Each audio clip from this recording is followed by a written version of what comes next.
तहकीक अल्लाह तुम्हें हुक्म देता है कि अमानतों को उनके मालिकों की तरफ लौटा दो, और जब तुम लोगों के दरमियान फैसला करो तो अदल के साथ फैसला करो, और अल्लाह तुम्हें उसके मुताल्लिक क्या ही अच्छी नसीहत करता है, और बेशक अल्लाह ताला सुनने वाला और देखने वाला है। सूरह निसा की आयत है 58। अच्छा, हमारे दिमाग में यही होता है कि अमानत कोई अशरफियों की पोटली होगी, जैसा किस्से कहानियों में हम सुनते हैं, जबकि अमानत आपको लफ्जों की भी हो सकती है। किसी ने कोई आपको पैगाम पहुंचाया कि भाई फला बंदे को फला बात बता दो, तो आपने वो बात उतनी ही बतानी है, उसको कम या ज्यादा नहीं बतानी कि उसके अंदर मिलावट भी नहीं करनी। अमानतें अल्फाजों की भी होती है, चीज की भी होती है। कराची और कुरान का आज 7वां प्रोग्राम है, जिसमें हमारी कोशिश है कि कुरान से वो मैसेज निकालें जिससे हमारी जिंदगी बेहतर हो और हम दूसरों के लिए भी आसानियां पैदा करें। चलते हैं दूसरी आयत की तरफ। सूरह निसा की आयत है, आयत नंबर 65। ऐसा नहीं है तेरे रब की कसम। अच्छा, जब रब की कसम आ जाती है तो आयत बहुत ही ज्यादा स्ट्रॉन्ग और इम्पोर्टेंट तरीन हो जाती है। ये लोग कभी मोमिन नहीं हो सकते जब तक कि इस इख्तलाफ में जो उनके माबैन है तुझे हाकिम ना बना लें, और फिर जो भी तू फैसला कर दे इस पर इनके दिलों में जरा भी तंगी का एहसास ना हो और वो उसे तस्लीम कर ले जैसे कि तस्लीम करने का हक है।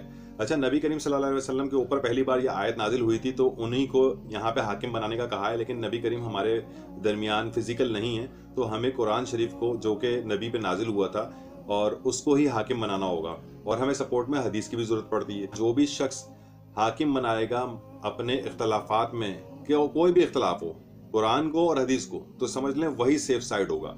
अच्छा, हम तीसरी आयत की तरफ चलते हैं। एक गैप के बाद तीसरी आयत आ रही है, बहुत ही ज़बरदस्त और बहुत ही हमारे लिए इम्पोर्टेंट तरीन है। हम रोज़ाना ही नमाज में कहते हैं कि एहदिन सिरातल मुस्तकीम, हमें जो है इनाम वाला रास्ता दिखाने के लिए, जो हमें मुस्तकीम वाला रास्ता दिखाने के लिए कहते हैं। तो यहाँ पे एक आयत आई है जिसमें अल्लाह ताला उस रास्ते की डायरेक्शन बता रहे हैं और उस रास्ते के बारे में बता रहे हैं। और जो अल्लाह की और रसूल की इताअत करते हैं वही तो उन लोगों के साथ होंगे जिन पर अल्लाह ने इनाम किया है, नबियों में से, सद्दीकों में से, शहुदा में से, सालिहीन में से, और वो क्या ही आमदा रफीक होंगे। ये आयत 69 अल निसा की है, जिसमें अल्लाह ताला ने इसके साथ ही मैच कर दी थी। तो मैंने आपको ये तीसरी आयत यही बता दी। इस आयत में सारी बातें ही क्लियर हो गई एक तरह से। अल्लाह और रसूल की इताअत करना जो है सबसे इम्पोर्टेंट काम है, जैसे कि आयत नंबर 65 में भी कहा गया कि इनको जो है हाकिम बनाना होगा, कुरान को, हदीस को।